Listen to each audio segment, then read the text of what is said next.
Hola a todo el mundo, en esta sección de mi canal de YouTube voy a hablar de mis referentes, de su biografía y de por qué los considero mis referentes. Y ojo que matizo y remarco que son referentes y no ídolos, porque no creo que sea sano idolatrar a nadie ni perder el culo por nadie famoso que nunca sabrá de tu existencia. Y el vídeo de hoy tratará sobre Bertolt Brecht. Hoy traigo como referente a un escritor bastante famoso, aunque creo que habrá gente que no conozca bien su vida y que le interese este vídeo, así que vamos a ello. Empecemos con su vida. Eugen Berthold Friedrich Brecht nació en Augsburgo el 10 de febrero de 1898. Su padre era trabajador de una fábrica de papel. Pocos años después ascendería a gerente. Su madre era funcionaria. Eugen era hijo único, aunque posteriormente, pocos años después, tendría un hermano pequeño, Walter. Fue educado como protestante, recibió también clases de instrumentos musicales desde pequeño. De entre los que más le llamó fue la guitarra. La guitarra se aprendió a tocar y le gustaba tocar bastante. De la infancia de Eugen hay algunas cosas que destacar. Desde pequeño ya era desobediente y crítico, al parecer. Tenía también problemas cardíacos que arrastró a lo largo de toda su vida. Le gustaba escribir y era amigo de Caspar Neger. Fueron amigos desde la infancia y colaborarían juntos escribiendo durante prácticamente toda su vida. Como ejemplo de que Eugen era desobediente y crítico, tenemos que cuando estalló la Primera Guerra Mundial, él escribió un ensayo en la escuela en el que afirmó que la idea de morir por la patria era propaganda en la que solo los tontos caen. Estuvo a punto de ser expulsado de la escuela por esto. Después trabajó brevemente como tutor privado. Le seguía gustando escribir y escribía, muy a menudo colaborando con otras personas. Esta es una característica que se mantendría a lo largo de toda su vida. Muchas de las obras de Brecht tienen coautores. En 1917, Brecht empezó a estudiar medicina en la Universidad de Múnich, aunque tuvo que interrumpir sus estudios para hacer el servicio militar. Pero bueno, que su servicio militar fue precisamente como médico en el marco de dicha guerra, ¿no? Haciendo de médico en un hospital militar en Augsburgo. Ese mismo año empezó una relación con Paula Van Holzer. Por cierto, Brecht también estudió filosofía, no solo medicina. Eso también me interesa señalar. En 1918 escribió su primera obra teatral, Val, y al año siguiente tuvo su primer hijo con Paula, Frank, que fue dado en adopción porque no podían mantenerlo, eso sí. También escribió su segunda gran obra teatral, Tambores en la noche. Hacia el año 1920 nos encontramos con varios acontecimientos importantes. En primer lugar muere su madre y luego también él empieza a tomar parte en el cabaret del comediante Karl Valentin y por otro lado su obra Val empieza a tener éxito, que hasta entonces, desde que la había escrito, pues tampoco había tenido mucho éxito, ahora sí empieza a tenerlo. En 1921 abandonó la universidad sin haberse graduado en medicina. Por aquel entonces pasó cierto tiempo manteniendo una relación a la vez con Paula Van Holzer y con Marianne Zoff. Aquí hubo un lío de abortos, celos y mentiras que llevan a pensar que por aquel entonces Brecht no era muy buen tío, en un sentido ético, vamos. Básicamente, pues se engañaba, manipulaba y hacía sentirse un poco mal a sus parejas, por lo que he podido entender de lo que se sabe de su biografía, vamos. Y en 1922 terminó casándose finalmente con Marianne Zoff, que por cierto era actriz de teatro y cantante de ópera, y con ella tuvo en 1923 a su segunda hija, Jane. Ese mismo año escribió el guión para la película Misterios de una barbería, con el ya mencionado Karl Valentin. Esto es interesante, vamos, se puede decir que Brecht estuvo casi en los orígenes del cine, ¿no? Cuando el cine todavía lo hacía muy poca gente. Para entonces, por cierto, ya había cambiado la ortografía de su nombre de Berthold a Bertolt. Recordemos que Brecht había vivido primero en Augsburgo y luego en Múnich. Después se mudó a Berlín. Allí hizo bastantes contactos en el mundo cultural de Berlín y también tuvo a su tercer hijo, Stefan. También se fue interesando cada vez más por el socialismo. Él tenía interés en denunciar algunas injusticias y se fue interesando por el socialismo. A mediados de los años 20 ya se puede decir que Brecht era comunista, aunque nunca llegó a ser miembro del Partido Comunista como tal. De hecho, su concepto sobre el comunismo era bastante poco dogmático. Estaba influido sobre todo por comunistas que no tenían partido. no seguía tanto las directrices de un partido concreto. Durante estos años también escribió varias obras. Claro, Brecht fue un escritor bastante productivo. No voy a mencionar todas sus obras en el vídeo porque no acabaríamos, pero escribía bastante. Lo que sí me interesa destacar de esta época es que, debido a que era comunista, claro, los nazis boicoteaban sus obras, llegando a tirar, por ejemplo, bombas fétidas, para que se interrumpiera la función. Si hay alguien que haya aprendido de política con libertad y lo que surja, se estará quedando un poco loco, en plan, ¿pero por qué se peleaban los nazis y los comunistas? ¿No eran amigos? Pues no, evidentemente no. El primer enemigo de los nazis fueron precisamente los comunistas y en sus inicios el partido nazi se dedicaba a atacar a los comunistas. De hecho, tengo también un vídeo sobre esto, por cierto, si queréis echarle un vistazo. Si no, pues nada, seguimos con Brecht. Solo era por destacar eso, que los nazis ya en los años 20 boicoteaban sus obras activamente. En 1927, tras algunas infidelidades mutuas, se divorciaría de Marianne Zoff y en agosto de 1928 se estrena la que probablemente sea la obra más conocida de Brecht. Yo la recomiendo mucho, desde luego, la ópera de los 3 centavos. Está basada en la ópera del mendigo de John Gay, que se había estrenado precisamente 200 años atrás, justo 200, pero cambiando bastante el contexto, las canciones, etc. Tiene reflexiones muy acertadas sobre la sociedad en general, sobre la pobreza, sobre la compasión. Yo creo que es una obra muy interesante. Por citar un fragmento de una conversación de los personajes, esos que pretenden, para reformarnos, vencer nuestro instinto criminal, que nos den primero de comer. De moral hablaremos después. Esos que no se olvidan de cuidar nuestra formación sin que por ello dejen de engordar, escuchen esto. Por más que le den vueltas, primero es comer y después de hartos venga la moral. Para estos años, Brecht había desarrollado un estilo propio, un género propio, más bien, que se llamaría teatro épico. El término de teatro épico lo inventó Erwin Piscator, que junto a Brecht pues vendría a ser su máximo exponente, básicamente. Brecht conoció también por estas fechas a Hans Eisler, que se convertiría en el compositor musical más importante de sus obras en el futuro. Por cierto, además de teatro, escribía también cuentos, canciones, poesía, novelas, relatos, ensayo. Como digo, era un escritor bastante productivo y de muchas formas distintas. Sus obras de teatro son lo más conocido y probablemente en lo que más esfuerzo ponía, pero vamos, eso, que escribió muchos otros tipos de cosas. Él opinaba que el arte debía ser funcional, que debía aportar algo a la sociedad. Por eso siempre procuraba que su arte, su manera de escribir, sirviera para reflexionar, para hacer reflexionar y para denunciar injusticias. Hay otra frase suya que también lo resume bastante bien. El arte no es un espejo para reflejar la realidad, sino un martillo para darle forma. ¿No? El arte puede influir sobre la realidad, puede influir sobre la sociedad y hacerle cambiar su pensamiento. Esto es una idea que yo también repito muchas veces. Igual si habéis visto otros vídeos míos ya la habéis oído, así que evidentemente estoy totalmente de acuerdo con Brecht en este punto. Continuando con su vida, en abril de 1929 se casó con Helen Weigel, con quien tendría su cuarta hija, Bárbara. En 1931 también la ópera de los 3 centavos fue adaptada a cine. Por aquel entonces Alemania atravesaba una profunda crisis de desempleo, inflación, hambre, etc. Esto hacía que Brecht insistiera todavía más en el comunismo, ¿no? Con obras como La excepción y la regla o La medida, pues estas obras son mucho más radicales que sus anteriores, tienen todavía mucha más importancia el tema de la política e insiste mucho en el comunismo. Claro, precisamente, como supongo que estáis pensando, pues era mal momento para ser comunista en Alemania. Desde las elecciones en 1930 los nazis tenían mucho más poder. Y si a mediados de los años 20 estaban interrumpiendo las funciones de Brecht con bombas fétidas y así, pues ahora las interrumpían de manera bastante más violenta y con bastante más poder, ¿no? Ya no eran, por así decirlo, entre comillas, alborotadores limitándose a tirar bombas fétidas, ahora de verdad tenían poder.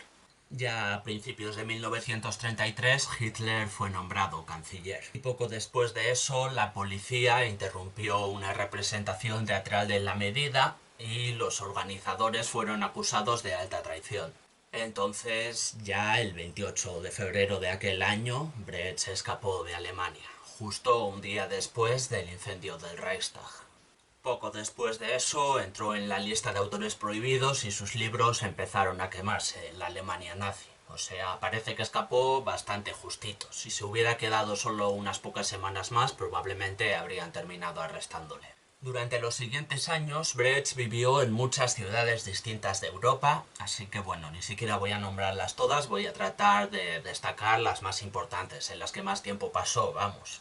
En 1933, por ejemplo, estuvo en París. Allí creó una agencia especializada en escritores alemanes emigrados. Fue donde estrenó su primera pieza durante los años del exilio, que eran Los 7 pecados capitales.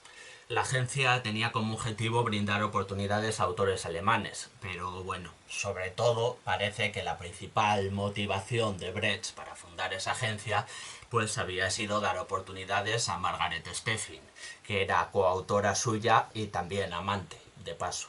Después Brecht compró una casa en Svendborg, Dinamarca. Allí vivió con su familia los 5 años siguientes, aunque también tuvo otra amante, también coautora, Ruth Berlau, a la que al parecer llegó a hacer promesas de irse a vivir juntos que luego no cumplió. Ya sabéis que no soy muy de idolatrar a nadie, así que eso, permitidme subrayar que Brecht seguirá siendo un poco mentiroso y manipulador en sus relaciones personales. En cualquier caso, por estas fechas escribió La vida de Galileo, otra de sus obras más aclamadas. Es un poco imprecisa históricamente, por ejemplo en su obra Galileo sufre torturas, mientras que en la vida real parece que le trataron bastante bien, curiosamente. A muchos otros astrónomos y pensadores no les trataron tan bien como a Galileo, ¿eh? O sea, no pretendo blanquear a la Iglesia, pero parece que precisamente a Galileo le trató bastante bien siempre. Pero lo interesante de esta obra seguramente es el paralelismo que tiene con la propia vida de Brecht. Tanto Galileo como Brecht fueron perseguidos y censurados por contar cosas que le incomodaban al poder, ¿no? De una forma u otra, ese es el punto en común. Entonces es interesante ver un poco la figura de Galileo en esta obra como una forma de Brecht de hacer cierta autocrítica también. Por ejemplo, a través de este personaje, pues se pregunta si de verdad está haciendo lo que hace de forma totalmente altruista, hasta qué punto escribe para beneficiar a la gente o hasta qué punto escribe para ser famoso y vivir de ello, aunque de paso beneficia a la gente. Pues se puede entender la vida de Galileo como una forma de Brecht de hacer autocrítica a través de la figura esta, sí. Y en ese sentido, pues me parece curioso y remarcable. Con la Segunda Guerra Mundial a punto de empezar, Brecht se trasladó a Estocolmo, donde vivió durante un año. Cuando Hitler invadió Noruega y Dinamarca, pues Brecht se mudó a Helsinki para poner todavía más distancia entre los nazis y él. Por esa misma razón es por la que quiso emigrar a Estados Unidos. En Helsinki, básicamente, Brecht estaba esperando un visado para poder emigrar a Estados Unidos y escapar de la guerra. Y bueno, pues finalmente se lo concedieron. Desde 1942 a 1947 vivió en Estados Unidos. Bueno, también remarco, para que no haya líos con las fechas, pues eso, que cuando Brecht quería conseguir un visado para ir a Estados Unidos y escapar completamente de la Segunda Guerra Mundial, pues no se imaginaba que Estados Unidos precisamente estaba a punto de entrar en la guerra. Y para cuando él se fue a Estados Unidos, pues ya estalló la guerra también en ese país, pero bueno. Otro apunte que quizá haya que hacer, aprovechando la Segunda Guerra Mundial, es que su primer hijo, Frank, ¿le recordáis? Pues murió durante la guerra.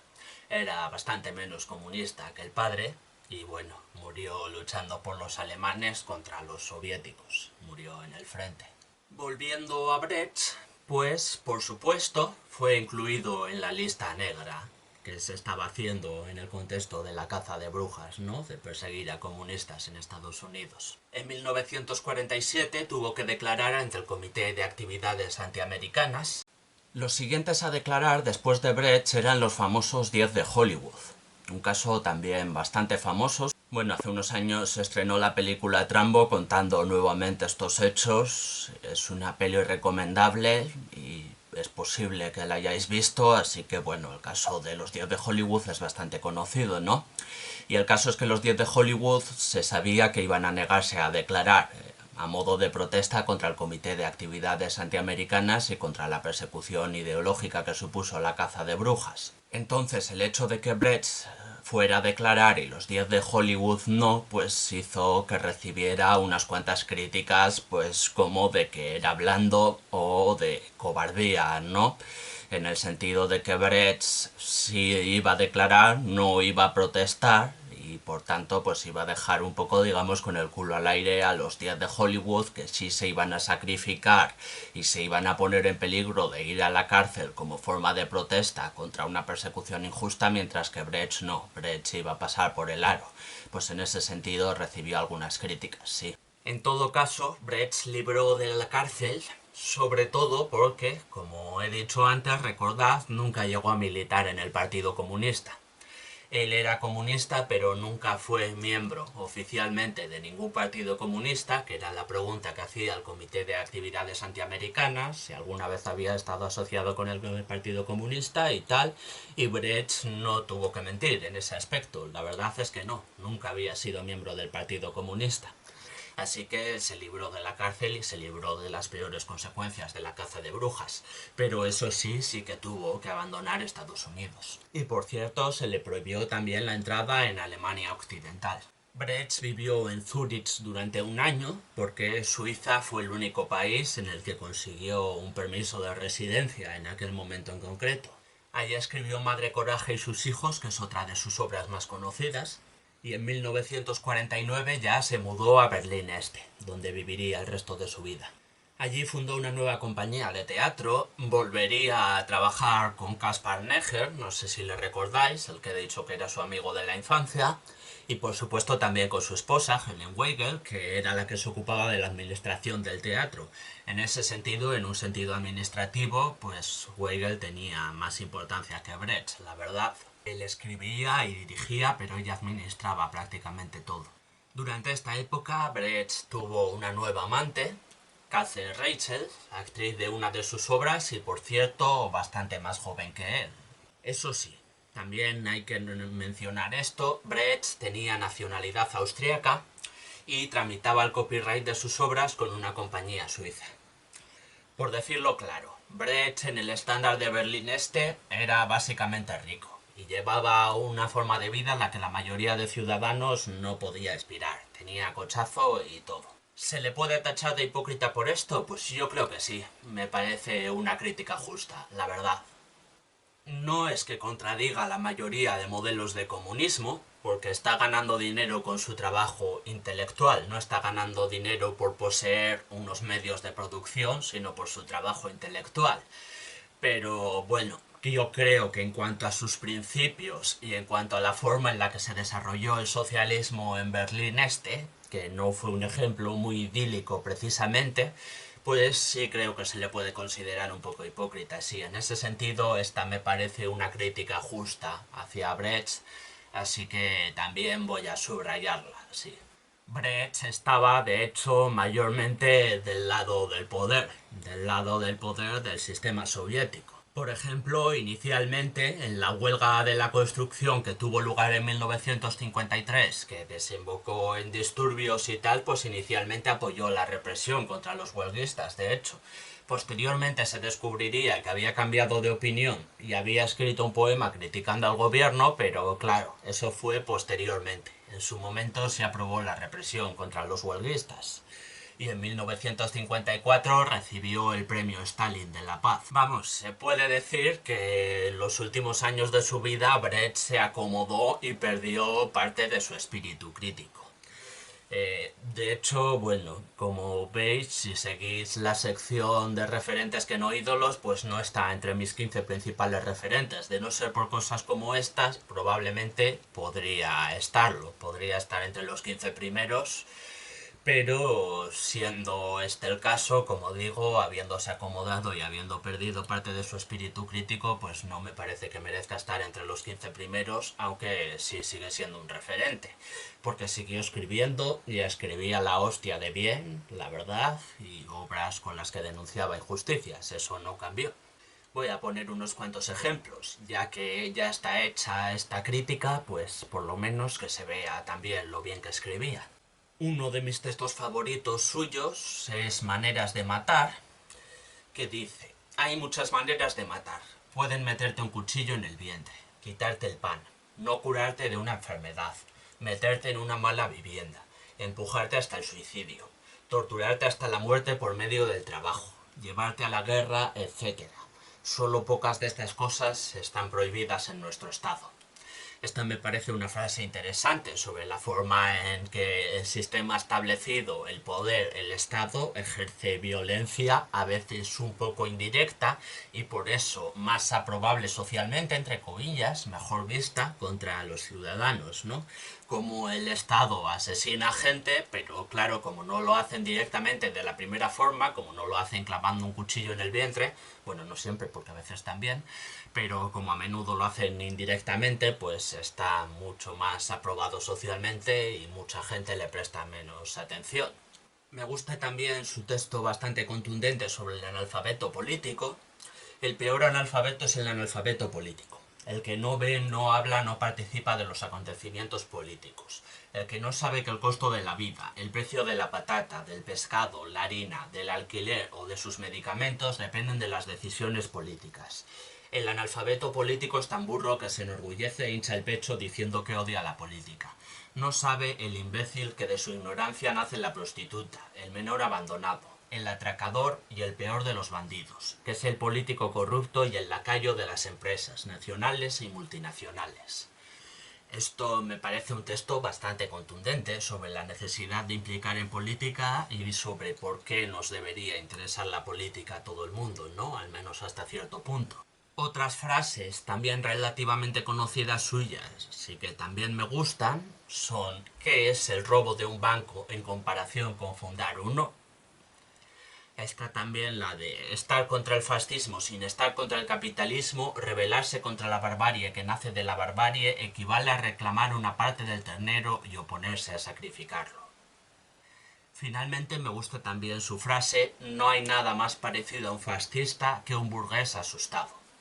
Y una vez mencionadas estas frases suyas, estos fragmentos suyos, y creo que ya he hablado básicamente tanto de todas sus virtudes como de todos sus defectos, pues finalmente Brecht murió en Berlín Este el 14 de agosto de 1956 de un ataque al corazón. Tenía solo 58 años, pero recordemos, había tenido problemas cardíacos desde niño. Así que eso es todo. Comentarios, observaciones, quejas e insultos, pues tenéis los comentarios. También tenéis muchos otros vídeos míos para ver sobre otros referentes o sobre otros temas, así que los podéis ver si queréis, si no queréis, pues nada.